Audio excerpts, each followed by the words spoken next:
A narrativa que nós acabamos de fazer menção, de Gênesis 21, ela é muito poderosa, porque ela relata um momento único, especial. Por que não dizer um momento que traz desfecho e significado real a toda a história e a toda a vida de Abraão e Sara, desde que o Senhor lhes apareceu, desde que o Senhor manifestou a sua voz e fez uma promessa a Abraão, em Gênesis capítulo de número 12. De lá para cá, foi muito tempo de peregrinação, foi muito tempo de espera, foi um tempo de experiência, foi um tempo aprendendo, caminhando, armando tenda, desarmando tenda, armando tenda, desarmando tenda, andando, parando, seguindo, prosseguindo, aliançando, desvencilhando, toda uma vida, todo um processo.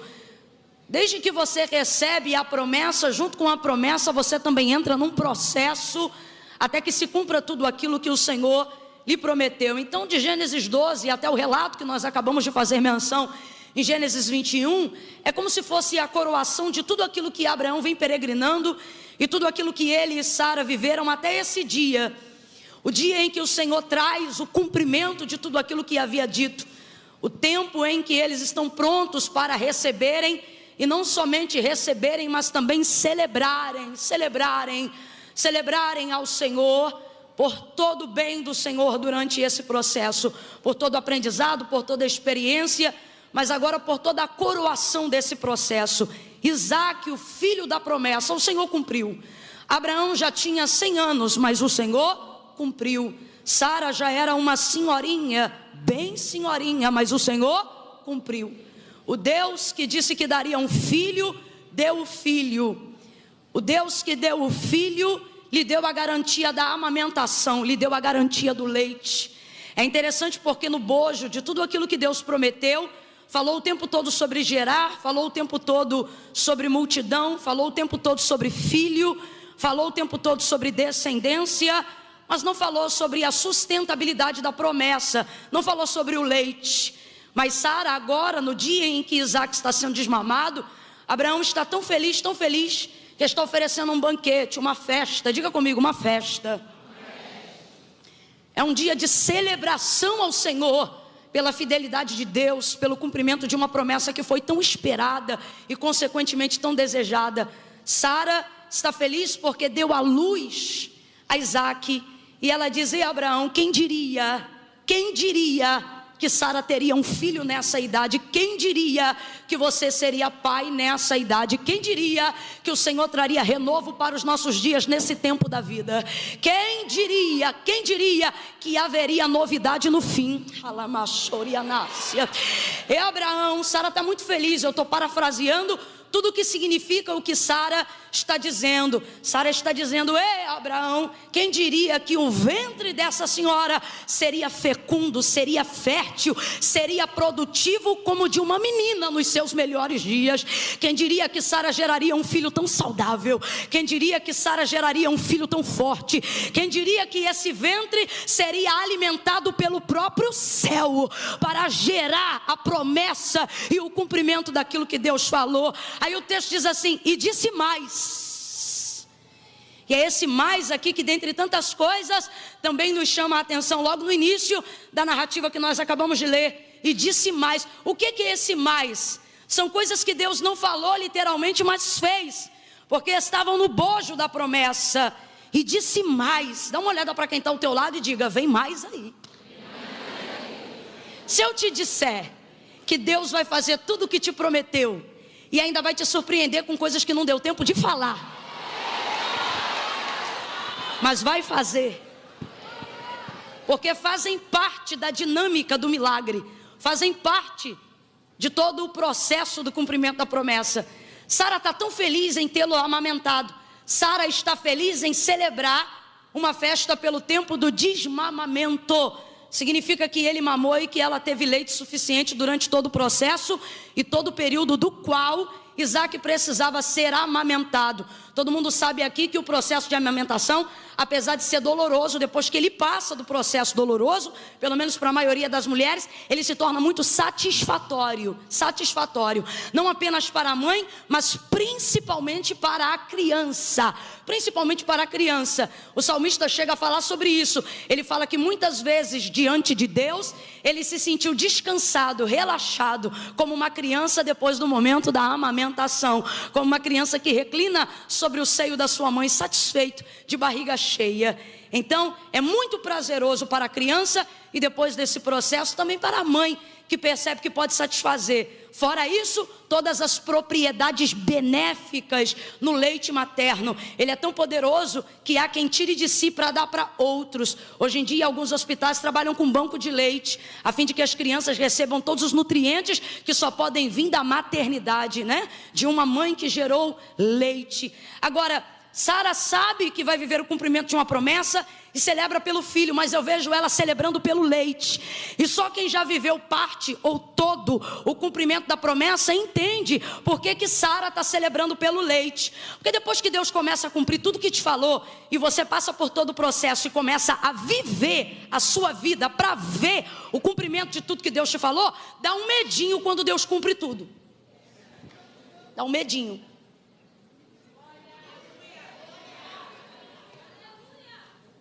Parece que tipo assim, será que ele vai embora agora que cumpriu? Será que ele vai dar continuidade? Será que eu vou dar conta de segurar tudo que ele me deu? Por isso que muito antes de viver o cumprimento de uma promessa, Deus usa o tempo da espera para desenvolver com você relacionamento. Porque uma promessa se cumprir quer dizer muita coisa, mas não quer dizer tudo. Tem muita gente que vive o cumprimento de uma promessa e quando a promessa se cumpre, vive a ausência da companhia de Deus. Porque enquanto a promessa se cumpre, esqueceu-se da aliança. E deixa eu te falar uma coisa, depois que a promessa se cumpre, não é a promessa que se mantém, é a aliança que mantém o cumprimento do que Deus entregou. Você quer ver como é que tem princípio bíblico que nós estamos falando? 2 Reis, capítulo de número 4, se não me engano, quando fala sobre a sunamita, da qual o profeta Eliseu lhe prometeu um filho, quando o menino tinha aproximadamente quase uns 12 anos de idade, o texto diz que o menino veio a falecer. Quando o menino veio a falecer, ela não chamou o cortejo fúnebre não, colocou o menino no quarto do profeta, no quarto do homem de Deus, albardou a jumenta e subiu o Carmelo para encontrar-se com ele, e ela tinha com ele um relacionamento. Se você for olhar o texto, você vai perceber, a mulher nunca se relacionou com os dons do profeta, ela sempre se relacionou com ele, com o não com o profeta, com o homem, com o ser humano. Ela não diz, por exemplo, no início do relacionamento, marido, vamos construir um quarto porque ele é profeta. Ela não está se relacionando com os dons, ela se relaciona com a conduta. Ela diz, marido, vamos construir um quarto para ele, porque eu tenho visto que ele é santo homem de Deus. Ela não se relaciona com os dons dele, ela se relaciona com ele. Agora é claro, se ela alcança ele, os dons são consequência. Tanto que ela não pede para ele orar uma vez na casa dela, e sem ela solicitar absolutamente nada a ele, mesmo sabendo quem ele era, é ele que manifesta desejo de ministrar sobre ela o exercício dos dons. Aí ele não pergunta se ela quer, ele olha para ela e diz, tu conceberás. Por este tempo determinado o Senhor te dará um filho. Agora veja, no mínimo, no raso, a gente está falando de quase 15 anos de convivência entre Eliseu, esta mulher e o marido dela. Eliseu tem relacionamento com ela antes do filho, no processo do filho, e mantém o relacionamento e o quarto profético depois do filho. No mínimo, por baixo, quase 20 anos de amizade. Aí escuta isso. Quando o menino morre, ela sabe que ele não tem obrigatoriedade profética com ele. Por que não? Porque ele não disse que o menino não ia morrer, ele disse que o menino ia viver. E a morte, consequência de quem está vivo. Então a profecia se cumpriu. O menino nasceu ou não nasceu? Viveu ou não viveu? Cresceu ou não cresceu? Mas um dia saiu com o pai, o texto diz que deu um problema lá na cabeça, entrou gritando e veio a falecer. Ela coloca o menino no quarto, vai de encontro ao homem de Deus, vai para a entrada do cume do Carmelo, encontra Eliseu e revoga a ressurreição do seu filho, revoga uma solução. Ele manda Geazi, ela não sai, por quê? Não me relacionei com Geazi. Geazi come lá em casa porque vive na tua aba. Vou ficar aqui. Ela diz, vive a tua alma que eu não hei de te deixar. Em outras versões tem um termo que eu gosto ainda mais. É como se ela dissesse assim: ou você desce comigo ou não desce nenhum de nós dois. E aí ele desce com ela. É a primeira vez que o texto vai dizer que a visão de Eliseu foi fechada. Eliseu tem a visão aberta o tempo todo. É diferente da gente, que tem a visão aberta entre um culto e outro, entre uma busca e outra, entre uma leitura da palavra e outra. Para a gente abre-se o canal à medida que a gente busca. Como Eliseu busca o tempo todo, o canal dele sempre está aberto. Só que nesse dia, quando ela sobe, Geazi tenta segurar ela. E Eliseu diz: deixa ela, como quem diz, solta.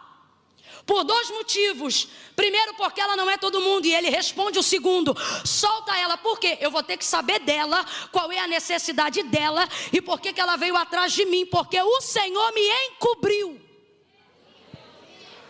Eu costumo dizer isso aqui a grosso modo, tá, gente? Eu costumo dizer que é como se Deus está ali com ele no monte o tempo todo. Mas como ele desenvolveu um relacionamento com ela, Deus não precisa ser intermediário do que ela vai falar para ele, porque eles têm um relacionamento de amizade, de fraternidade. Mas Deus, tu fala tudo, tu intervém em tudo. Só que o texto diz que a visão dele fecha na hora que ela tenta subir. Por isso ele tem que dizer: Geazi, solta ela. Falando a grosso modo, é Deus dando um passo para trás dizendo: resolve teu negócio aí. Isso é relacionamento seu. Não que Deus não está abençoando, Deus está ensinando a Eliseu. O que a gente lê no livro do Pequeno Príncipe: tu é responsável por aquilo que tu cativas. Se responsabiliza aí por esse relacionamento. Por isso que a gente diz: dá dinheiro, mas não dá intimidade, né? Aí ela vai lá, fala com ele, os dois descem junto. Ele volta para a casa dela, o menino está na cama do quarto dele. E por que ele ressuscita o menino se ele não tem obrigação? É muito tempo comendo naquela casa, é muito tempo vivendo com aquela família. Eliseu tem dívida? Irmão, não é dívida, é compromisso. Não é dívida, não é jogar na cara, o nome disso é aliança. Agora veja como uma aliança tem o poder de fazer uma promessa que tinha recebido a sentença da morte ser completamente mudada, porque o profeta retornou a casa e trouxe vida. Aí eu te pergunto, foi a promessa que se garantiu? Não foi. Foi a aliança que ela tinha com Eliseu que deu vitalidade a uma promessa que já tinha se cumprido. Irmã Camila, o que você está dizendo? Não queira viver o cumprimento de uma promessa sem construir com Deus uma aliança.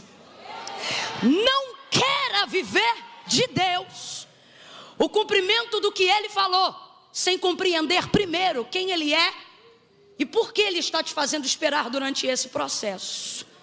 Quando a promessa se cumpre na casa de Abraão, Sara está muito feliz, muito feliz. E agora eu vou dizer por que ela está feliz.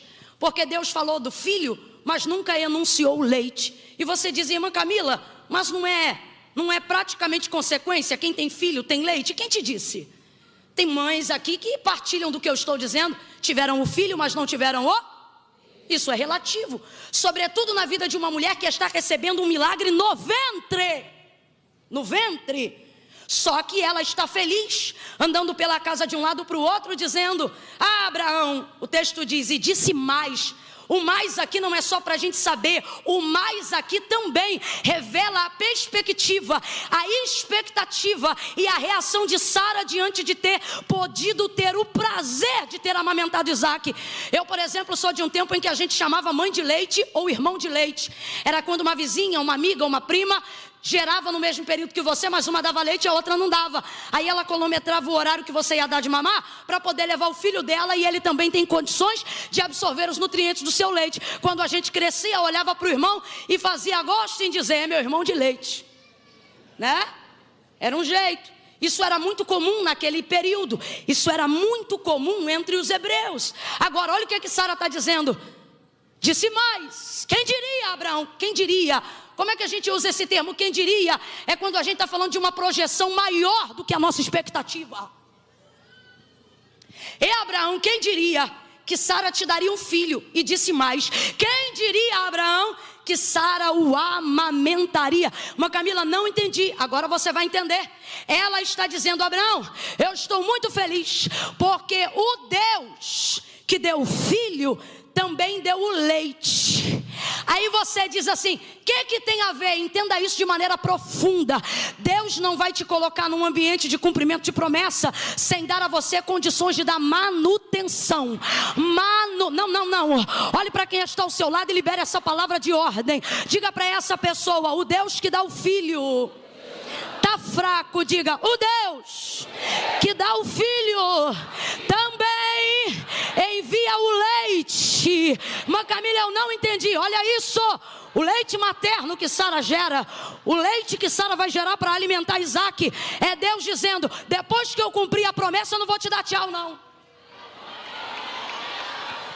É Deus dizendo: depois que eu cumprir a promessa, eu não vou te largar para agora prometer para outro não. Joga por terra esse trauma que você tem de gente que te engravidou e deixou você cuidar do filho sozinho.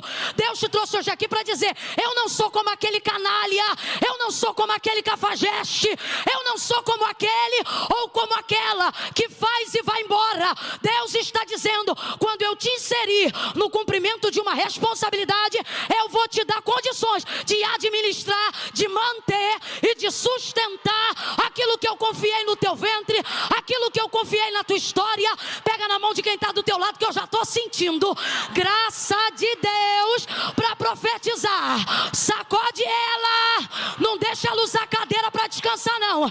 Quer descansar, vai descansar em casa. Sacode ela e mostra que ela sentou do lado de uma profeta, e diz: Deus, sacode, Deus te deu o filho, o projeto, o cumprimento e vai garantir o leite. 2019, 2020, 21, 22, Deus não vai te deixar depois que cumprir. Deus não vai te abandonar depois que cumprir.